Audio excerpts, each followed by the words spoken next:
अरे भाई सारे क्यों लगाएंगे, अभी आपको चलता हुआ नजर आएगा ये देखें। अरे भाई ये कौन सा फ़ोन था, HTC का मॉडल है E8। इसके बोर्ड को हमने माइक्रोवेव ओवन में रखा था, जिसके बाद इसकी ये सूरत हाल हो गई है। इसको हमने हीट दी है, हीट के बाद ये ज़्यादा हीट दी, उससे शोले बुलंद हुए और उसके बाद ये देखें ये बिल्कुल जले हुए हैं। इधर से ये भी जल गई है, इधर से थोड़ी सी ये भी जली है। लेकिन यहाँ पर चंबे की बात और हैरानी की बात यह है कि अभी यही आपको चलाकर दिखाएंगे इंशाल्लाह ताला। अभी तैयार हैं आप देखने के लिए, अभी थोड़ा सा पीछे होकर बैठें, हो सकता है कोई ऐसा काम हो जाए कि आपने ज़िंदगी में पहले कभी देखा ही ना हो। ये देखें,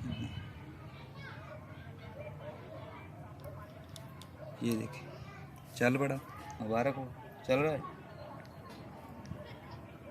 चल रहा है, चल रहा है। हाँ देखें ये बंद तो हो रहा है, चल रहा है, बंद हो रहा है, चल रहा है, बंद हो रहा है। ये देखें ये स्ट्रिपें जली हुई हैं सारी, बोर्ड भी जल गया है, इधर से भी ये देखें ये भी जला हुआ है, कई चीज़ें नीचे भी जली हुई हैं।